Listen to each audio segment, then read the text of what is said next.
me apologize for how dark it is around me. I just built a streaming setup like a week or so ago, and I had to steal, the extension cord that I was using for my lights, and I didn't replace it, and I guess I wasn't thinking about it, and now I definitely feel like I need to. It's like way too dark behind me. Anyways, where to start? Where to start? My grandma died yesterday, and I did film a whole 17-minute video of me holding it together, but you can kind of tell that I'm not doing a very good job of it. It's a hard watch for me. I know it would be a hard watch for other people. I'm not trying to ruin anybody's day, including my own. So I'm not sure if I'm gonna post it. I might post like a section of it or something. I don't know. My grandma died yesterday, about 24 hours ago, actually. Yeah, she died at 1:20 yesterday. It's 1:13. They called us all in on Tuesday. It's a Friday. They called us all in on Tuesday and said, we don't know if it's going to be a few hours, but we know that she's not going to make it past Thursday. Tuesday when I went in, she was like kind of in and out of consciousness, like kind of coherent one second, not coherent the next. You know, could still move her arms a little bit, still kind of wiggle her feet, move her head, open her mouth for like the little sponge thing because she couldn't drink anything. Tuesday, sorry, I'm kind of losing my train of thought because it's a lot to sit here and recap. Tuesday, they took her off of all assistance. Like, they took her trach out, they took her oxygen, they took everything. They just were keeping her on pain medicine and fluids to keep her company. And then at one point, I had to leave to get home to the boys, and they moved her from the ICU to a Serenity Suite, which is where they move people to die. I went back the next day, Wednesday, and she had slipped into an unresponsive state. She wasn't talking, wasn't moving her arms, wasn't open. She couldn't even open her eyes.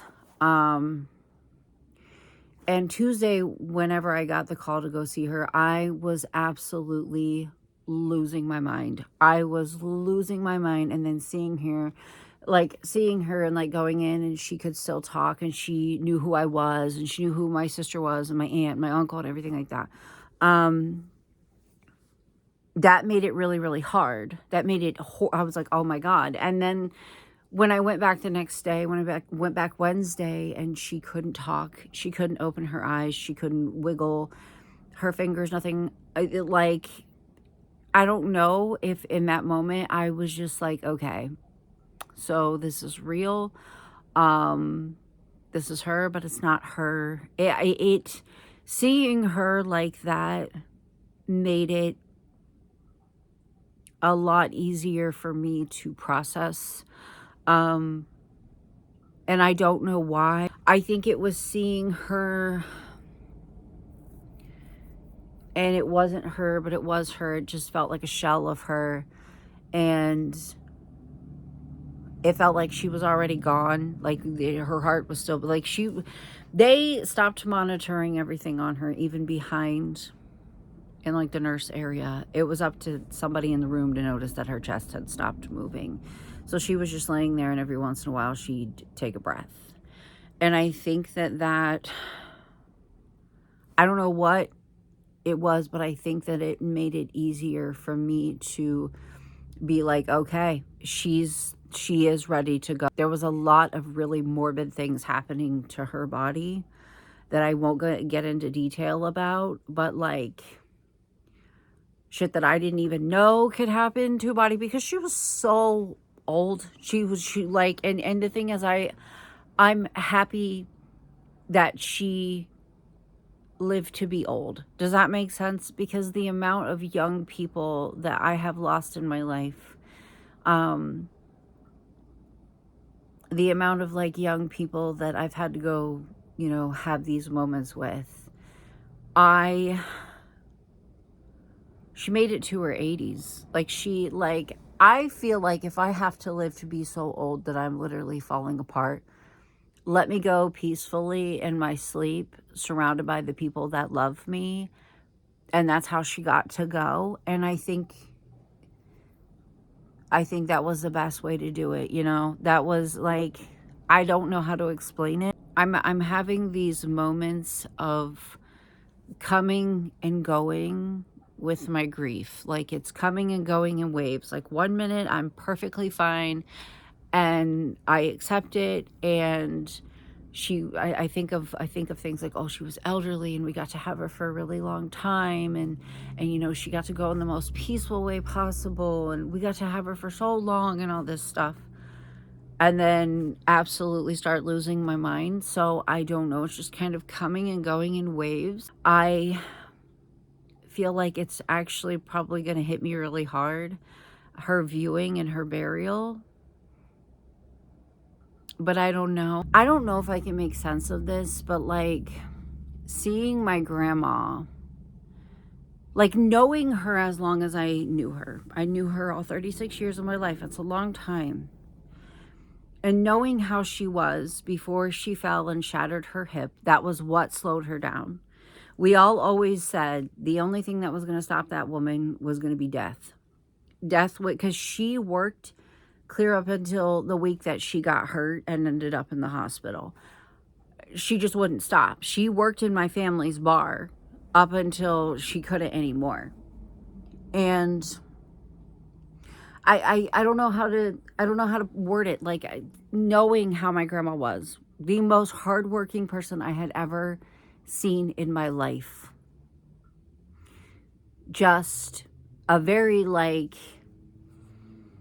I don't know, very stubborn, headstrong. Like, the only word that I can think of to like describe her is like feisty, bullheaded, like proud, you know, person, woman. I knowing that, and then seeing her in the state that she was in on Tuesday, where she kept having these moments of coherence where she was like, I can't lay here anymore. I feel like I'm going crazy. I feel like I'm going crazy. And then the next day to see her just being opposite of everything that I had ever known, and knowing that it wasn't going to get better for her. She was never going to get to be who she had been her whole life. The doctors told us we can keep her alive for a little bit, but this is it for her. And that is like the polar fucking opposite of what she wanted. Knowing that she had no quality of life left in her because everything had shut down. I feel like I'm clinging to that to tell myself that finally she gets to rest. You know what I mean? Like, finally she gets to rest after working so fucking hard her entire life. She finally gets to rest. We had her for so long. I don't know. I am the type of person that I had to, not to go there with it, but like I had to make the decision with my sons to take them off of life support because I was told that they would never have any quality of life. And it's just like, maybe that's why I view it the way that I view it. But I also think, like, if I ever get in a situation like that, show me mercy, mourn me, and show me mercy and mourn me, because it's a very hard thing to move past your very selfish want and need to keep someone alive just because you want to have them, you want to keep them, you don't want to let them go. But ultimately, you have to do what's best for them. And everything, she just was a shell of who she was. Like, that was her, but it wasn't really her. You know what I mean? And I just remember sitting there with her for hours and thinking, I see her. I know it's her. but I don't feel her. You know what I mean? Like, it doesn't feel like it's her. I don't know how to describe it.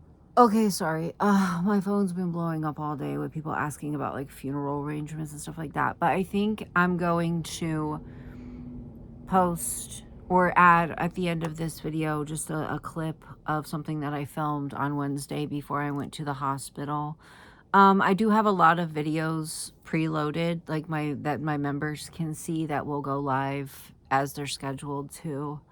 But I think I'm going to be, you know, filming a little bit here and there until I feel like, you know, plopping my ass down and filming all at once. I did film a makeup video like Monday and then went to edit it Tuesday, and all this shit happened. So I've gotta go and look at that at some point. I just wanna, you know, relax the next few days. I was planning on hitting streaming hard in the next week, like hitting it hard. I got an all new setup and everything so that I could, setting up like dual streaming and all that stuff. I can't do it right now. Like I can't, like I feel like I'm okay, and then I'm getting overwhelmed really easily. And like I said, it's just coming and going in waves. And I think that's normal. I think that's normal for everybody. I think that's kind of how like most people do grief. You know, you're okay and then you're not, you're okay and then you're not. But I'm going to add a clip at the end of this of just something that I filmed on Wednesday before I went to the hospital. And yeah, like I said, I have a lot of videos preloaded. So if you're like, why don't you take a break? Well, I'm trying to, but I've also like, I'm constantly uploading videos early for members. So I've got that cushion. And also just the fact that like, I need to do something or I feel like I'm going to go crazy. You know what I mean? I need to do something or I feel like I'm going to go crazy. And I've been bugging the shit out of my kids since yesterday. I don't know. I'm really thankful that Epps doesn't work today. I'm really thankful that Epps doesn't work today. He got me a little present today. And I was going to show it to you guys, but maybe I'll film myself showing it to you guys and put it in a different video, because I just feel like this is not the video for it. Anyways, I've got like a week and a half, 2 weeks worth of cushion with videos, so I can take it easy. And, you know, we just need to get through the viewing and we just need to get through the funeral. And yeah,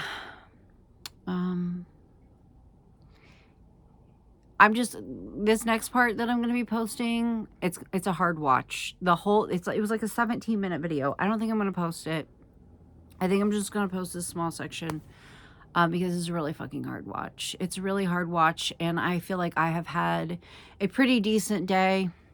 Epps got me a little present and a pumpkin spice donut, and, you know, I feel like getting up and doing something and like playing Sims or something to like get the fuck out of this bed. And I don't want to like slam myself back like 12 steps by rewatching it. So, trigger warning. Both of my grandmothers are devoutly religious. And I'm not. Neither of my parents are. So while I, you know, do have devoutly religious grandmothers, I am not a religious person because that's just not how I was raised. My whole life since I was like 11, people have said to me, like, there's no way that your grandmas aren't embarrassed of you. There's no way that your grandmothers, you know, are okay with the way that you look and the things that you like and blah, blah, blah. Like, there's just no way that these two devoutly religious women can love you as you are, with your tattoos and your beliefs and the way that you dress and all of that. There's just no way. And the thing is, yeah, my grandmas are the only people in my life that I have never doubted love me. They're the only people in my life, my entire life, that I have just known that they love me. And there's not a hint of doubt in that. Like, anytime that another really religious person says to my grandma, like, oh, how do you think God feels about this? What do you think? And my grandma will just say, well, God doesn't see what's on the outside. He sees what's on the inside, so she's good. She'll make it to heaven because God knows what's on the inside. And I don't know if that's true, but that's what she thinks and that's what she believes. I've never doubted that my grandmas have loved me. Like, listen, 10 years ago, my grandpa had dementia. He was dying of dementia, and I don't miss him. He was like, he was not a very nice person. He was not my biological grandpa, but he was married to my grandma since the time that my dad was a kid. So, like, no different to me. Like, that's no different to me. But he was dying of dementia. And I had so many nurses and even my own grandmother say to me, like, if he says anything to you, like, or if he, like, freaks out when he sees you, just know, like, he's in the process of dying and he's afraid. Like, he might perceive you as being something, like, evil. Like, it's nothing personal. It's just that he's not in his right mind. And that's always stuck with me. And, that's always stuck with me. So yesterday when I went to go see my grandma, I was dressed in all black, as I usually am. This is the first white t-shirt I've owned in I don't even know how long. I was dressed in all black, long black hair. I had my favorite black hoodie on with the hood up, baggy hoodie. And I had lots of eyeliner on and mascara, and all this shit was just running down my face because I was just losing my mind for like an hour straight before that. You know, face is red, shit's just... And I thought, oh my God, my grandma's gonna think that I'm like a fucking demon or something, or like a reaper coming to get her. Like, I literally, like, that was a fear that I had in me about going into her room. I didn't want to scare her. And I walked into the room, and in a moment of coherence, she said, Ashayla. My uncle was taking care of her because she can't drink or anything. So she's got these like little green sponge things that they put in her mouth, and he needed to take a smoke break. And so I moved from one side of the room to the other, and I was sitting beside her where he was sitting, and I was leaning on the bed like this, just looking at her, just watching her, just listening to her. I just wanted her to know that she wasn't alone. I didn't want her to be left alone. And I thought, I'm gonna scare the shit out of her. She's gonna open her eyes and see me over here, my long black hair and my hood around my face, black shit running down my eyes, and I'm gonna scare her. And she opened her eyes and she went, oh, you moved from one side of the room to the other. I said, yeah, Grandma, I got up and walked around the bed. I sat here. And that was as much as I scared her. And she just talked to me. She just kept having these moments of coherence. And I couldn't really understand what she was saying. But I could understand that she was saying my name. And I was so happy that I didn't scare her.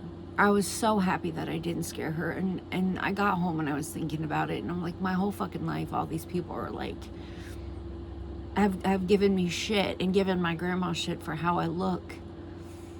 And these nurses are like, oh, you know, don't scare them. Don't scare the old people when they're on their deathbed. They might think that you're a demon. And I walked in the room and my grandma, who's actively dying, said my name. And she didn't care. She knew it was me. She knew it was me. She knew it was me. She immediately said my name. And it's like so many people throughout my life have just told me there's just no way that my grandma love me because of how I look and because they're so deeply religious. And I walked in the room, and because of how I look, my grandma immediately knew it was me.